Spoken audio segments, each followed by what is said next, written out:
Well, here we are at the very first quick hit version of the Guns Magazine podcast. I'm your editor, Brent Wheat, and with me on the other end of this high-tech connection is our publisher, the illustrious and immortal Roy Huntington. Roy, how you doing this morning? Oh, I'm just here with you, Brent. Well, this is cool. We're not in the same room, even though hopefully it sounds like it. But we've got we got satellites beaming stuff across the globe. We've got hundreds of people working on this. So, idea of a quick hit is a short, kind of to the point little podcast episode for the times when you don't have enough time to sit down and listen to one of our full great interviews. We just dropped the interview with Jerry Mishlik, and we've been getting rave reviews on that. So you definitely need to listen to it. But if you just don't have the time, we're going to start doing a series of these and drop them every other week. And it's just kind of stuff we want to talk about, and we think that you'll be interested in hearing. So hopefully you'll enjoy that. You can check it out every other week, bookending our major interview segments. So today we're going to talk about something that is so near and dear to Roy's heart, and that is Snubbies and the people who love them. Which I'll tell you, according to sales, I think that's most of us. Absolutely. Yeah, it's funny. It's like a thing that nobody really admits that they want to do. But then if you check their private email folder, you find the files. And Snubbies are like that. Everybody makes fun of them. Everybody says, oh, no, never, don't trust your life to a mouse gun, except everybody has one in their pocket. Although I will say the small pocket 380s are making inroads into it now. Yeah. Well, I was just at a gun show yesterday, literally, and I was with a friend. He bought a Model 36 2-inch, and it was fun watching them go back and forth. And I told him he should feel bad. He really, really got a great deal on this thing. But the prices on, especially the snub-nose revolvers, the Model 36s and things like that, there's obviously demand there. Folks are still seeing the value. Well, I think that it's important, like almost anything having to do with, especially the more sort of collectible popular guns, that if you want something and you see it, you should probably buy it now, because chances are good in the future it's going to increase in value, especially if if the left side ever gets into politics again. We all know what happens to the industry then. But yeah, I think the appeal for Snubbies is just, all you have to do is look at one and see. Exactly. They call them pocket guns for a reason. And before the advent of really reliable sort of the modern generation of polymer frame pocket pistols, there wasn't much in the way of a pocket gun, Walther PPKS or the old OMC 380 backup. I mean, there wasn't a lot of choices, and most of those choices were not that reliable and not good. So everybody just had at the time, a J-frame revolver in their pocket. And they're 5 sure shots, and I think that is really the basic appeal, that you can load it and put it away, and 10 years from now, pick it out of your drawer next to your bed and pull the trigger, and it's going to go off. Exactly. And, we're both retired police officers, and all the old cops, we all had or have a J-frame. And, like you said, it was really the only game in town. And don't you think still they are entirely viable? They're not as sexy as the new polymer guns and all that, but as you said, they're so reliable, they're so proven. There's really no reason to be turning your nose up at them. Well, and we're in another renaissance of small pocket revolvers. Ruger came out with the LCR series, the light compact revolvers, polymer frame, pretty much rewrote the book on that. They're pretty soft recoil feeling because of that polymer frame and the fact it flexes. Of course, Charter Arms is still going, really strongly. As a matter of fact, I just got a 45 Colt small frame revolver from them, which just is stunning. Oh, wow. Oh, I would have given part of my right arm for that 30 years ago, So Taurus, of course, my gosh, if you can imagine it in a color or a style, Taurus is selling it now when it comes to pocket revolvers. And I think all these things are viable options. So I don't think it's so much that you should make a decision whether or not you need a pocket revolver. I think you just have to decide which one you want to buy. And There's a misconception, though, is for folks that maybe didn't grow up shooting revolvers. We hear this a lot. Well, I'll get my wife a revolver that's going to be easier for her to operate. And in one sense, it is easier to operate, but they're not that easy to shoot well. Can you talk a little bit about that from your pretty lengthy training experience? Boy, you're exactly right, Brent. And I've seen it so many times. I owned a gun store in the early 80s, and while I was on the police department, and between the customer base there and then seeing a lot of the undercover and detective types try to qualify with their small frame guns, it is a mistake if you don't train. And so the idea of, oh, it's a cute little gun and I'll get that for my wife is exactly a mistake. Yeah. Because they're a professional's gun. They really are. They are hard to shoot. I'll be the first to admit that. And if you don't think so, then you're lying to yourself. They are hard, and they take training. However, once you devote a little time and energy to it, they're actually essentially just as accurate as any other revolver. When I was on the range, sometimes a detective or somebody would try to qualify, and then their target would look like he shot it with a shotgun, and you could see they were really disgusted. Well, I used to carry a crisp $100 bill in my wallet, and I'd sidle up next to him and say, I'll give you $100 for that old piece of garbage gun you have there. And I bought them pretty regularly. And then, of course, I could turn around and you eat the bullseye out with it, and they look at you like, hey, wait a minute. So Yeah. like, the guns shoot fine. And I've taught many, many, many people, women, beginners, seasoned shooters, how to shoot them. It's all about trigger control. And but boy, to buy one of those lightweight frame Snubbies and load it with full power 357 Magnum ammunition and hand it to your wife and act like she's going to like it when she shoots it. It's like, no. That's a custom recipe for a terrible flinch. That's all that's going to create.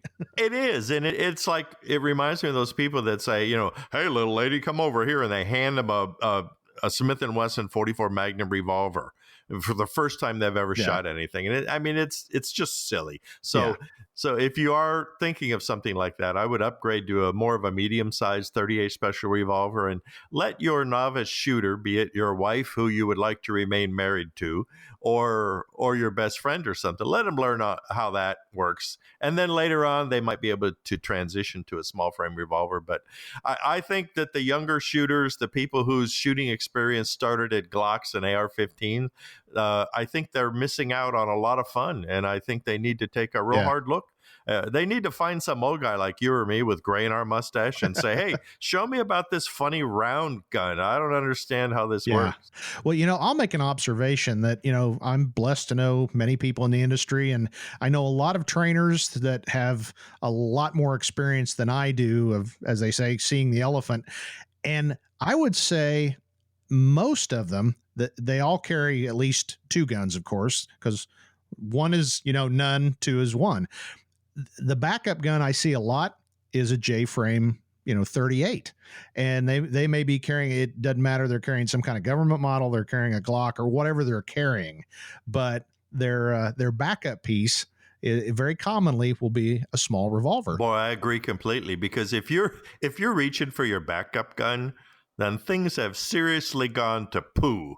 And boy, you just can't afford to have anything go wrong at that point. Yep. And I agree with you. Years ago we had, it would be like a snub nose clinic or something at Gunsight, and the Smith & Wesson's marketing department, Paul Pluff at the time, brought out, about 60 various J-frame revolvers.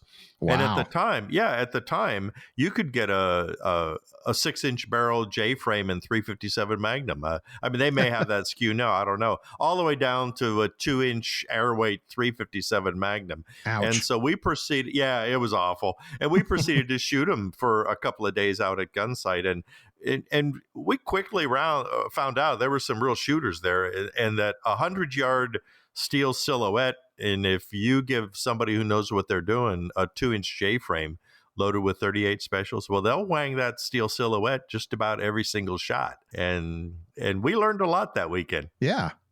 Let's talk a little bit about accessories. A lot of guys I know that carry them as backup pieces. I'm not a huge laser fan, but for a specific purpose, as say a backup gun, it makes a lot of sense. Do you have one? Yes, I do, as a matter of fact. And I think the lasers are an important accessory. I think we have to caution people, though, to remind them that if you put a laser on your J frame or your small frame revolver, is that it's just another tool that you have. You still have to learn to use the sights. Yeah. You still have to learn to control the trigger. Because where the challenge is it's like, oh no, there's a bad guy there, and you whip your small frame revolver out and you squeeze the grip, and the laser doesn't come on. Well, now what? I think it was Clint Smith used to say, or still says, if you usually revert to your training when an emergency happens. Mhm. And if you've never trained, then when an emergency happens, you'll revert to nothing. Yeah. Which Yep. that used to always get my attention whenever I hear somebody would say that. So yeah, I think the lasers are a good idea. Of course, there's night sights, and XS, for instance, make those big dot tritium front sights. They look great, and Yeah. Big you fan really of those. catch. Yeah, you really see them well on a short barreled gun like that. One of my favorite accessories for a J frame is an ankle holster. And yeah, there's a company in Arizona called Wilderness Tactical, Mhm. and they bought a company used to make, it still is my favorite ankle holster. It's out of a sort of surgical elastic with sheepskin lining, Yep. and it's called the Renegade.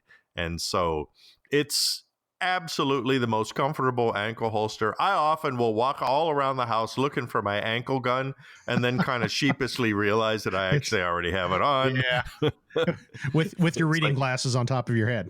Yeah, oopsie. Yeah.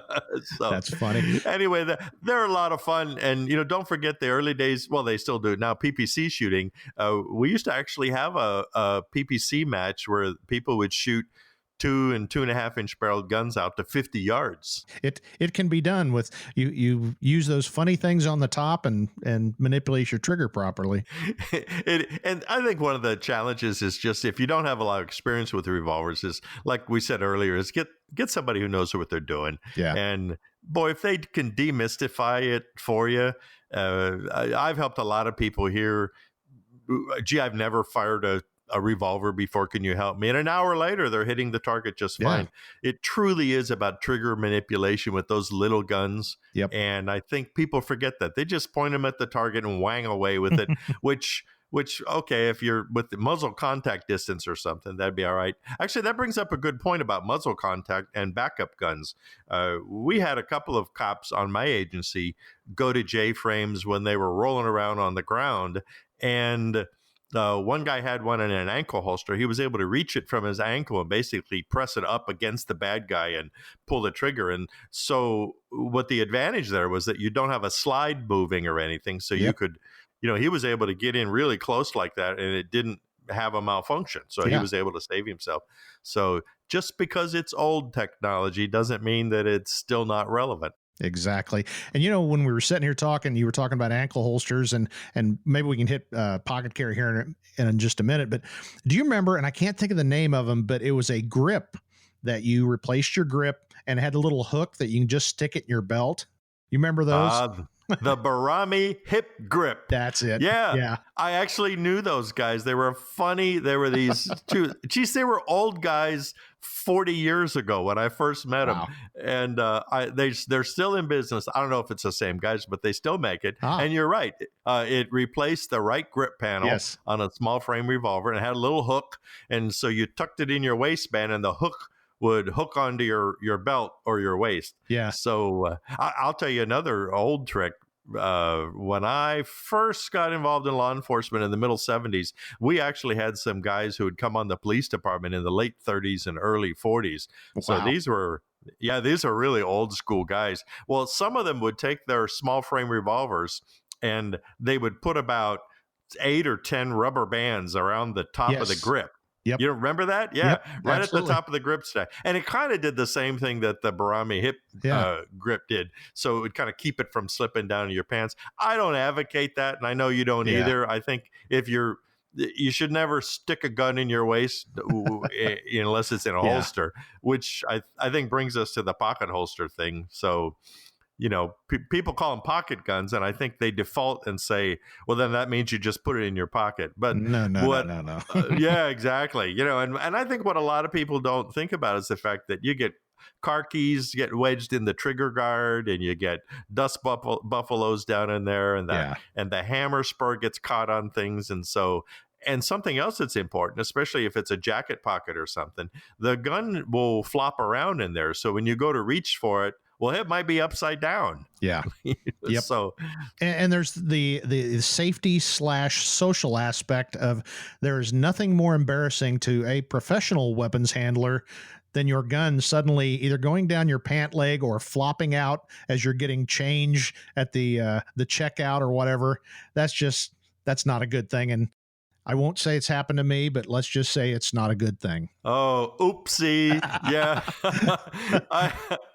I was off duty with a friend of mine one time, and he had a down vest. Remember when those were popular? And he had a Bodyguard, a little J-frame in his pocket, and he did exactly that. We were in line at a fast food restaurant, reach in his pocket, pulls his wallet out, the J-frame clatters onto the tile. Oh, my. Yeah, there's that pregnant pause. Everybody in the room kind of looks at us, looks at the gun on the floor, looks back at him, and he just picked it up and he put it in his pocket, and he was so he looked around and he goes, "It's okay."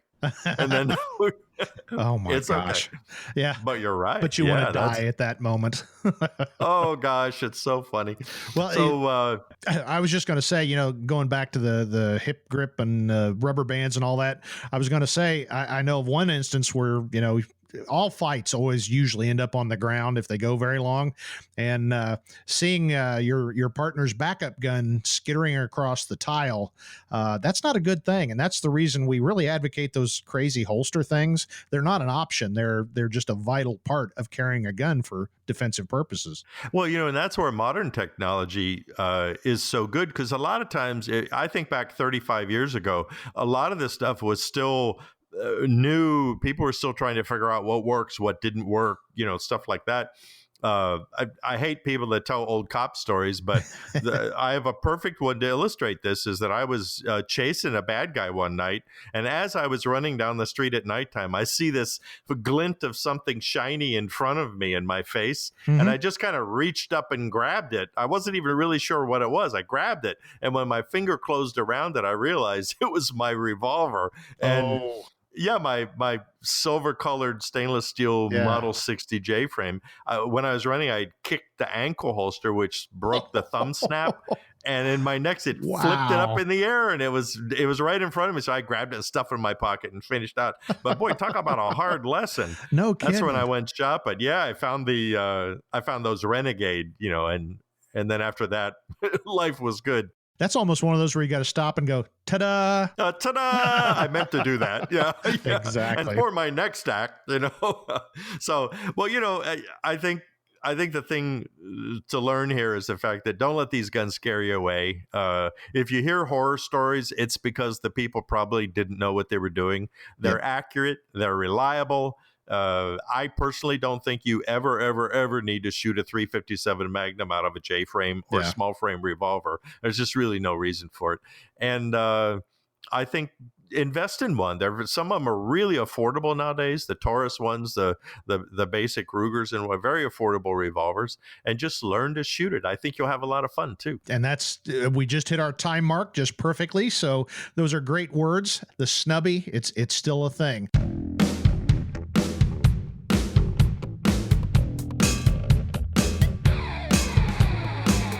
Well, we hope you've enjoyed our quick hit version of the Guns Magazine podcast. It's just a little thing to get you through the week until we drop one of our great interview segments next week. So we hope you'll follow that.